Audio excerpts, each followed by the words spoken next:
what are the areas in which the hotel industry is evolving? In a number of ways. Technology is a single major disruptor in the business. In our work today, and it's not just about technology in terms of the gadgets, it's also even the hotel provision. There are a lot of hotels now without physical hotel products, and they're able to compete in the markets just by setting up in their home with their tools. And then let me come to the issue of the way electronics and technology have also affected the market. We're now moving to an era where somebody lands at the airport.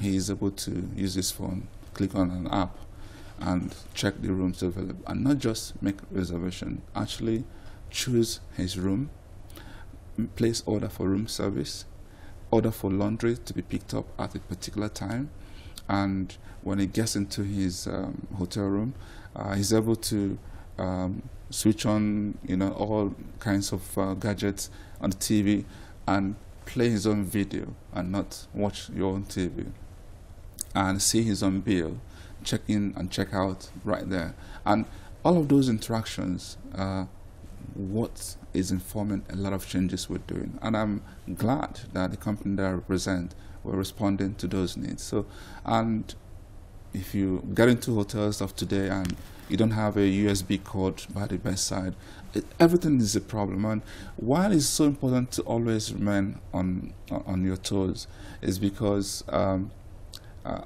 if you go to like a TripAdvisor and see the comments people are making, you have to be mindful of those comments. When I was in banking, you could go and queue up for a long time to get your own money, and you'd be grateful to God that you got your money and you're walking away, and that's where it ends. Nobody goes to any whatever to go and comment that bank, except maybe people who now tweet and do anything they want to say. But there are websites, all they do, and people constantly go check those sites to assess whether they want to use the hotel or not. So the rating you get is very important for you. So you have to be on your game. Your company is one of only 3 or so hotels quoted on the Nigerian Stock Exchange. What difference did that make to your business, and what are the benefits of being a publicly quoted company in this sector? There are usually 2 major benefits for being publicly listed. One is strengthening your corporate governance and your ability to raise money. Those are the 2 most fundamental, and we've also seen that. When I took over as CEO in 2011, the first thing we started doing is to strengthen our governance, to make sure that we have what I can call best in class in corporate governance. So when you are doing anything, you know you're answerable to a lot of parties. So that puts you in check, not just to your board, not just to your group company. Now there are external parties who are there to protect the minority investors and who are there to ensure that you are conforming with the rules of the land. So, and we are reporting our performance on a regular basis. So you have to, it actually helps you to improve, because when you're mindful of the fact that you're going to go back and wash your linen in public, it better be a clean linen. The second part, which is on the money side, is basically to be able to attract additional money, either by way of equity or by way of debt. We've done both, and not just quoted, listed on the stock exchange, but also bond offering, what we've issued both on the FMDQ and the Nigerian Stock Exchange. Your company is 30 years old? 30 years, yes. And you're growing quickly and planning to move into new locations. Tell me about some of your expansion plans. Our plan is to be in a lot of cities in Nigeria. And we have what we call our primary immediate cities we must be in. And that includes Abuja, Calabar, where we are already, and then Lagos and Port Harcourt. In Abuja here, a priority is to upgrade the Transcorp Hilton and take it to a true world-class hotel that has always envisioned to be. And I'm glad to say that we've gone very far in this.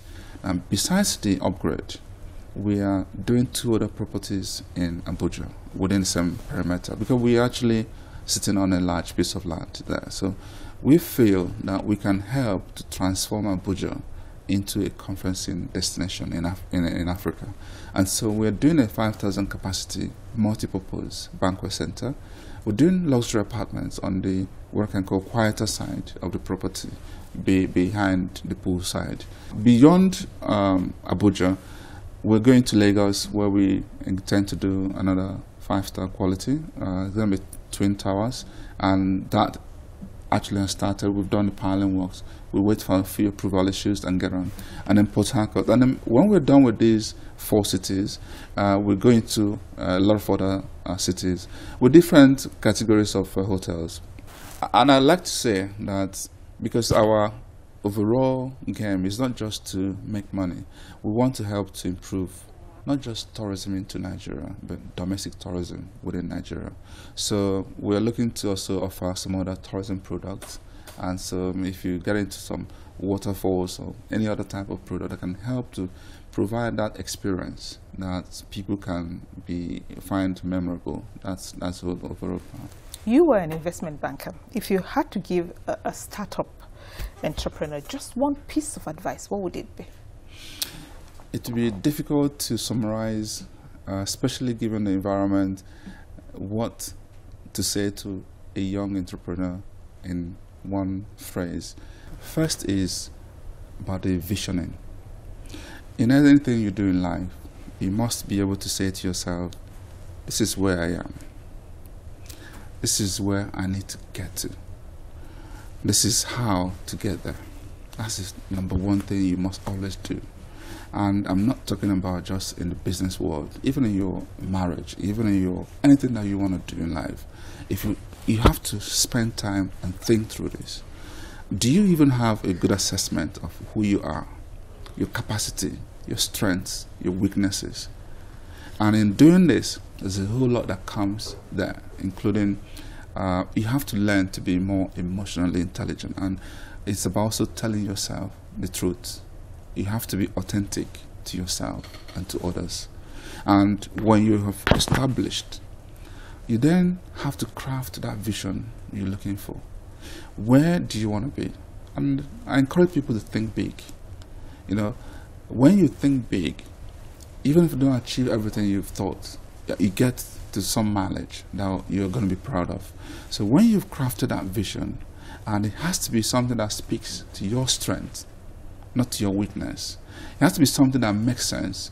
It has to be something that fits into the overall economic environment, government direction, all of that. So you don't get into wrong businesses.